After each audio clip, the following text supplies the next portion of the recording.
Hola a quienes nos escuchan, bienvenidos a una nueva inmersión profunda. Ujú. Siempre es súper emocionante tener la oportunidad de arrancar con estos temas, de explorar rincones del conocimiento que no solemos visitar todos los días, y la misión de hoy es verdaderamente especial. Sí, lo es. Es un viaje interesantísimo. Totalmente. Vamos a desentrañar un texto fascinante, un poco denso, hay que decirlo, Bastante denso, sí. pero absolutamente cautivador.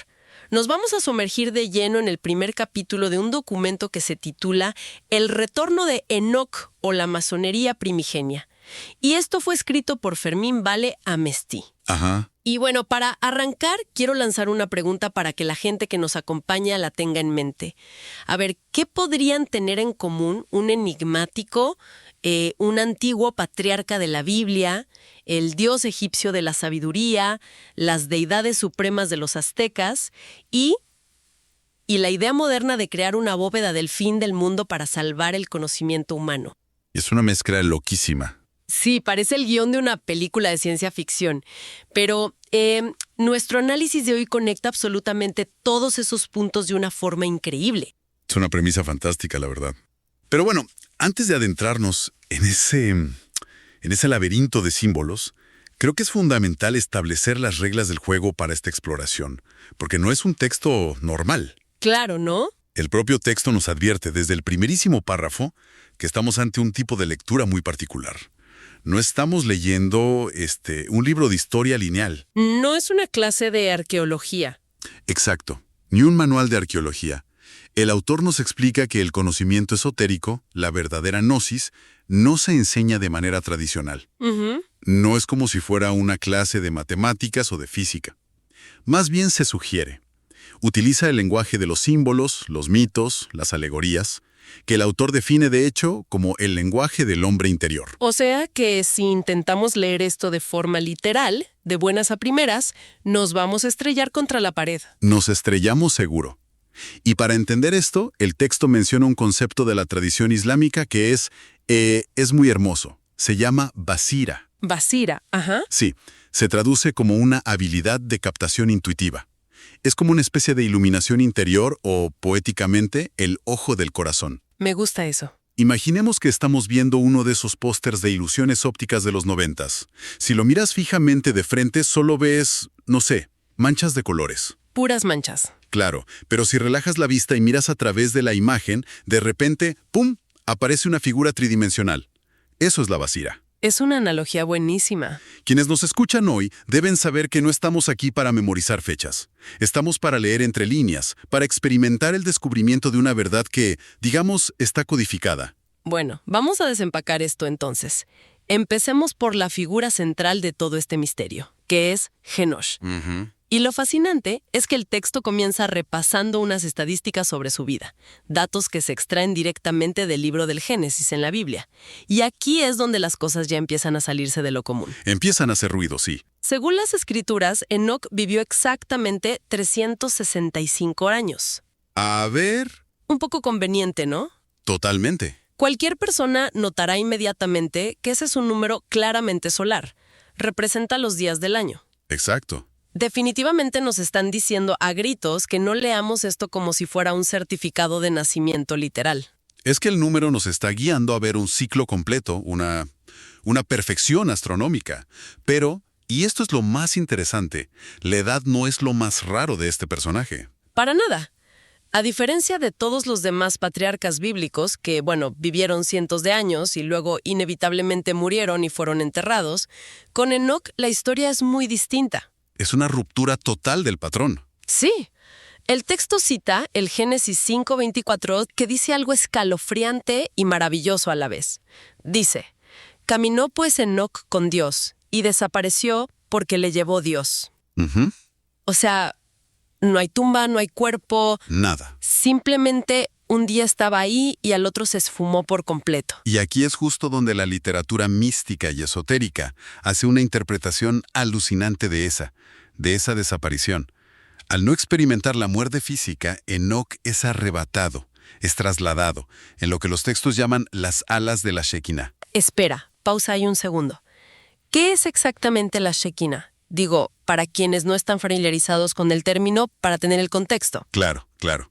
La Shekinah en la tradición hebrea es la manifestación visible de la presencia divina. Es como la gloria o la luz de Dios descendiendo. Ok, la luz divina. Exacto. Entonces, llevado por esta presencia, el texto detalla que Enoc llega al séptimo cielo, a un lugar que se llama Arabot. Y allí ocurre una transformación espectacular. El patriarca humano deja de serlo y se convierte en Metatrón. Metatrón. Suena a nombre de Transformers, lo sé, pero sé que es algo muchísimo más profundo que eso. Lo es, definitivamente. Se transforma en uno de los grandes jerarcas celestiales. La Cábala lo describe literalmente como el príncipe de la divina faz. ¡Wow! Sí, actúa como el mediador definitivo entre Dios y el mundo visible. Es el gran escriba del cielo.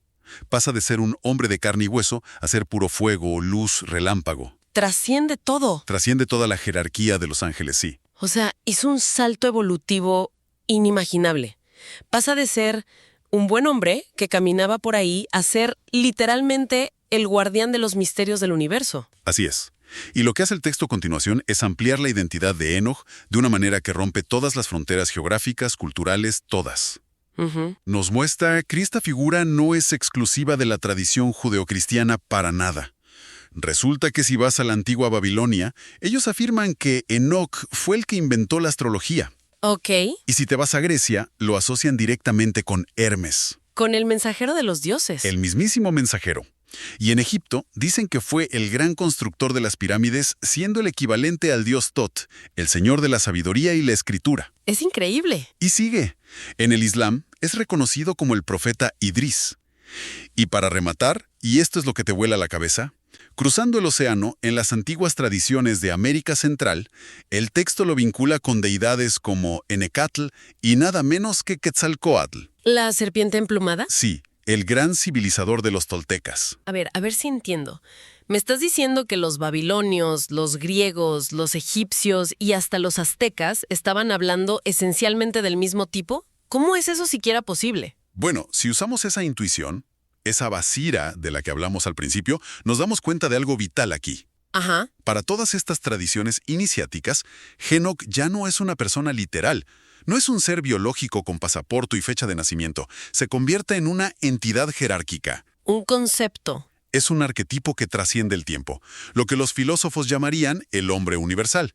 De hecho, el propio nombre hebreo Enoc significa instructor, iniciador, el dedicado, el maestro. Claro. Entonces no es que un individuo agarró un barco y viajó por el mundo enseñando a babilonios, egipcios y mayas al mismo tiempo. No tiene sentido. Exacto. Representa una línea ininterrumpida de enseñanza. Es el símbolo del sacerdocio original, la esencia misma de esta mente maestra que ilumina a la humanidad en sus inicios. Representa ese puente inquebrantable entre lo divino y lo terrenal, sin importar cómo le llame cada cultura. Es como si estuviéramos hablando del profesor definitivo de la humanidad. ¿Tal cual? Y eso justo nos lleva a la segunda parte de nuestra inmersión de hoy. Y honestamente, esta es la parte que más me atrapó, porque parece el guión de una película de catástrofes. Hablo de lo que me gusta llamar el primer backup de la humanidad. Es una analogía muy acertada, el primer backup. Es que el texto relata una gran leyenda de origen masónico que es verdaderamente épica. Según esta historia, Enoc, tras vivir años de paz estudiando y enseñando ciencias, empieza a notar que la sociedad a su alrededor se está yendo a pique. La humanidad se está corrompiendo a un nivel insalvable. El texto dice textualmente que toda imaginación de los pensamientos del corazón del hombre era solo maldad continua.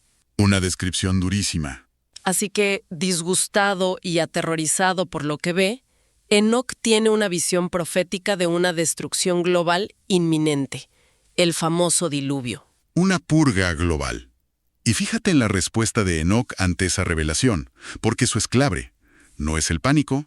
No es salir corriendo a construir un bote para salvarse a sí mismo o a su familia. Claro. Su reacción es una acción meticulosa y monumental de preservación. Es la necesidad absoluta de salvar lo que los esoteristas llaman la tradición primordial, el conocimiento en sí mismo. Y la arquitectura de este plan de salvación es impresionante. Pensemos en esto. La leyenda cuenta que Enoc se retira en secreto al monte Morea. y allí, bajo tierra, construye un templo subterráneo dedicado a Dios. Ajá. Pero a ver, no es hacer un hoyo en la tierra y enterrar un cofre. Construye 9 bóvedas de ladrillo, puestas verticalmente, una exactamente debajo de la otra. Es un descenso tremendo hacia las profundidades absolutas de la tierra. 9 niveles hacia abajo. ¡Una locura! Y en la 9ª bóveda, la más profunda, la más oscura e inaccesible, instala un pedestal cúbico hecho de mármol blanco brillante. Sobre ese mármol coloca una piedra de ágata, y encima de ella el verdadero tesoro, una placa de oro en forma de triángulo. El símbolo supremo. Y en esa placa de oro graba con caracteres inefables el verdadero nombre de la divinidad. O sea, estamos hablando de la bóveda del fin del mundo definitiva, como esa que tenemos hoy en día en Svalbard para guardar semillas, pero esta es para proteger el secreto más grande del universo. Es una imagen poderosísima. Y de nuevo, si aplicamos la Basira, fíjate en la profundidad simbólica de esa construcción. El descenso por las 9 bóvedas no es solo ingeniería antigua. Representa un viaje psicológico, un viaje espiritual hacia el centro mismo del ser humano. Sí. La palabra muralla, según detalla el texto citando a estudiosos de la Cábala, tiene un doble significado increíble. A ver. Por un lado es destrucción de las formas corporales aparentes, y por otro es visión de Dios o esplendor. O sea que para llegar a la verdad, tienes que destruir tu exterior. En cierto sentido, sí. Significa que para llegar a la verdad fundamental, a esa placa de oro triangular que representa lo divino, tienes que despojarte de la superficie, del ego, de las distracciones del mundo exterior. Tienes que ir hacia lo más profundo, hacia tu propia cripta interior. Especialmente cuando el mundo exterior está a punto de ser arrasado por el caos. Pero aquí hay un problema logístico en la leyenda. Y Enoc, siendo el gran maestro, lo sabía. Si el diluvio va a arrasar con todo en la superficie, y el templo está oculto 9 pisos bajo tierra, ¿cómo van a saber los futuros sobrevivientes que esa bóveda existe siquiera? Claro, se perdería. ¿Cómo se aseguran de que las ciencias, las artes y la doctrina no se pierdan para siempre? Ahí es donde entra el plan de contingencia de superficie. Las famosas columnas. Exacto. En la superficie, justo encima del templo subterráneo, Enoc erige 2 columnas gigantescas. Y los materiales que elige son pura genialidad antigua. Hace una columna de mármol diseñada específicamente para no derretirse si el mundo es destruido por el fuego. Ajá. Y hace otra columna de bronce o de ladrillo cocido, según algunas otras versiones, diseñada para no disolverse si el mundo es destruido por el agua. Y luego graba todo el conocimiento humano esencial en ambas columnas. Es el mecanismo de supervivencia intelectual perfecto, a prueba de agua y a prueba de fuego. Y aquí es donde el análisis del documento se vuelve aún más jugoso. Sí. El texto cita al pensador tradicionalista francés René Guénon, que es un verdadero peso pesado en estos temas. Guénon responde a una pregunta sobre estas famosas columnas antidiluvianas. Explica que algunas tradiciones antiguas dicen que estas columnas fueron ubicadas en Siria y en Etiopía, y que sobrevivieron al diluvio. Ya me imagino a la gente buscando en internet dónde ir a excavar en Siria y Etiopía para encontrar columnas de bronce. Exactamente. Y Guénon nos advierte inmediatamente, no hagan eso. No debemos buscar ruinas arqueológicas físicas. Siria y Etiopía, en este contexto antiguo, no representan las fronteras políticas o geográficas de hoy. Claro, son símbolos. Tienen un sentido puramente simbólico y oculto. Representan un sistema binario, ubicaciones relacionadas con los ejes del mundo, con el norte y el sur, la derecha y la izquierda, el agua y el fuego. Estas columnas son, en realidad, centros espirituales e iniciáticos. ¿A qué te refieres con centros espirituales? ¿Como si fueran escuelas o algo así? Imaginémoslo como nodos en una gran red de información. Son depositarios del conocimiento primordial. No son pilares de piedra que puedas tocar. Son linajes, tradiciones, grupos de personas que actúan como arcas. ¿Personas como columnas? Sí, esta leyenda refleja una constante en la psique humana. Cuando el caos o la ignorancia amenazan a la sociedad, siempre surgen estas columnas invisibles para proteger la luz de la razón y el espíritu. ¡Qué fascinante! Y bueno, esa idea de resguardar el conocimiento nos lleva de lleno al tercer gran tema del documento, porque el texto no se conforma con hablarnos de lo que pasa en la tierra o bajo tierra, también conecta a Enoc con las estrellas. Sí, da un salto cósmico. A mí me pareció muy curioso cómo se vincula a este maestro con la astrología, y muy específicamente con un solo signo del zodiaco, que es Libra, la balanza. Así es. Y no estamos hablando de leer el horóscopo en la revista del domingo, obvio. Claro que no. El autor menciona que en la antigua lengua sánscrita el signo de Libra se llama Tula. Tula, exacto. Y que este símbolo representa el punto de equilibrio perfecto de todas las fuerzas de la naturaleza. Es el lugar donde la luz y la oscuridad, el día y la noche, lo material y lo espiritual encuentran su armonía absoluta. En la tradición esotérica, ese símbolo representa al hombre perfecto, al ser equilibrado.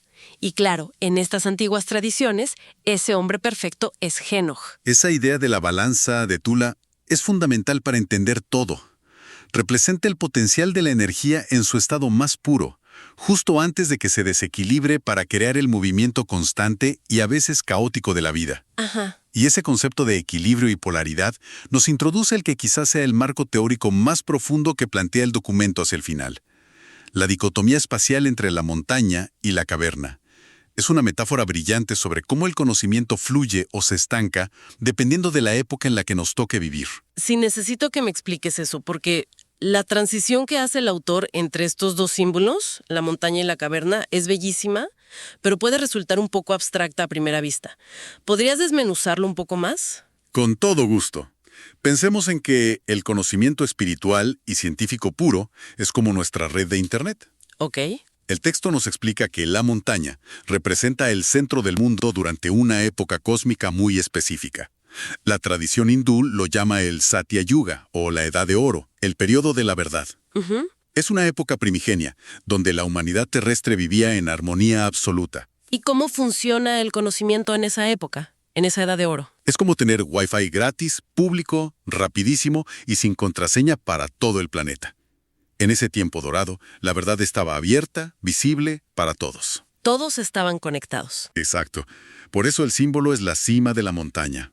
Está expuesta a la luz del sol, iluminada, es accesible y no hay secretos de ningún tipo. No hay necesidad de esconder nada, de crear bóvedas ni de usar lenguajes encriptados, porque la humanidad entera tiene la pureza y la capacidad para comprender esa verdad sin corromperla. Todos tienen acceso a la red principal sin restricciones. Pero claro, sabemos por la misma leyenda de Enoch que la humanidad se corrompió, se llenó de maldad, y esa época dorada de Wi-Fi abierto, pues, no duró para siempre. Tristemente no. Cuando la humanidad entra en su fase de decadencia material y moral, en un periodo oscuro que los hindúes llaman Kali Yuga o la Edad de Hierro, ocurre una destrucción, una inversión total del orden. Ajá. Montaña se invierte, se voltea y apunta hacia abajo, tomando la forma de una copa, un corazón o una caverna.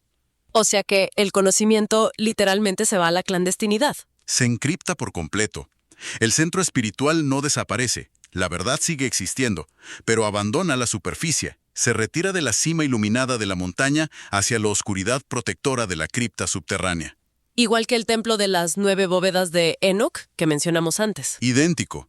La verdad se guarda en servidores privados bajo tierra, y solo quienes tienen la clave de acceso, los iniciados, que logran bajar esas 9 bóvedas de sí mismos, pueden entrar. Se oculta deliberadamente para ser protegida de aquellos que no están preparados. ¿De los profanos? Sí, de los profanos, que podrían usar ese inmenso poder para destruirse a sí mismos y a los demás. El conocimiento se queda ahí, latente, esperando hasta que la humanidad vuelva a ser digna de encontrarlo. ¡Wow!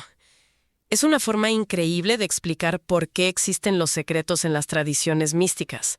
No es por egoísmo o por elitismo, es pura preservación. Exactamente. Entonces, si damos un paso atrás y vemos la imagen completa de lo que hemos hablado hoy, el panorama que nos deja este texto es abrumadoramente bello.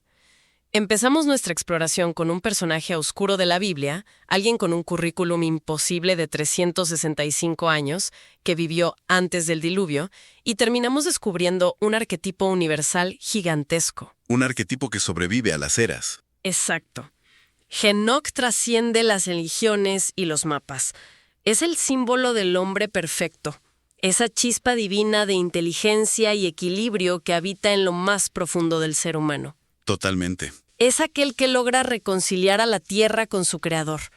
Es el maestro definitivo, que, al ver que su mundo se derrumba y la sociedad se corrompe, no se rinde ni se desespera.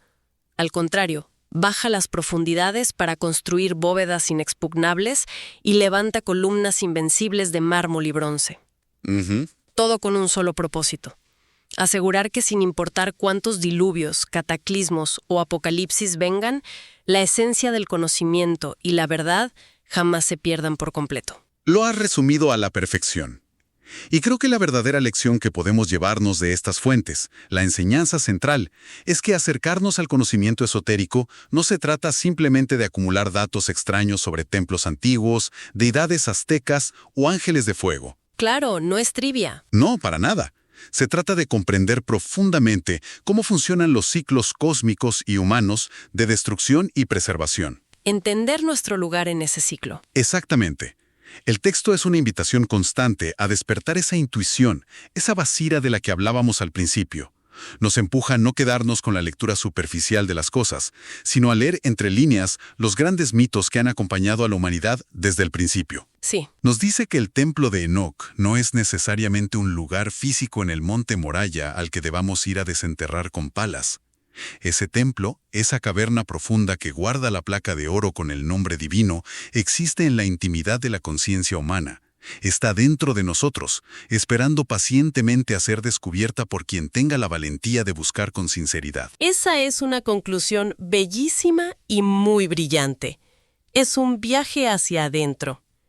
Y para cerrar nuestra inmersión profunda de hoy, quiero dejar a la audiencia con una idea que me rondó la cabeza todo el tiempo mientras preparábamos este análisis. Algo para que cada persona lo reflexione a solas. A lo largo de la grandiosa leyenda que exploramos, vimos cómo Enoc construyó gigantescas columnas de bronce y mármol para salvar las ciencias y las artes de un diluvio implacable, soluciones a prueba de agua y fuego. Hoy en día, nosotros vivimos en la cúspide de la era digital. Generamos y almacenamos más información en un solo día que la que produjo toda la antigüedad combinada en milenios. Tenemos literalmente todo el conocimiento humano en nuestros bolsillos, pero paradójicamente, esa información flota en granjas de servidores en una nube intangible, que es totalmente dependiente de la electricidad. Y si lo piensas, parece infinitamente más frágil que el mármol o el bronce de la antigüedad. Si un diluvio moderno, ya sea un evento solar masivo, una catástrofe tecnológica, un colapso natural, barriera de repente con nuestra red digital y apagara todas las pantallas, ¿cuáles son las columnas inquebrantables que estamos construyendo nosotros hoy en día? Si alguien tuviera la responsabilidad de Enoc y tuviera que elegir qué salvar de nuestra civilización, ¿qué verdades fundamentales tallaríamos en piedra para dejar como herencia a los sobrevivientes del mañana? Espero que disfruten pensando en eso. Muchísimas gracias por acompañarnos en este viaje a las profundidades del conocimiento. Nos escuchamos en la próxima inmersión.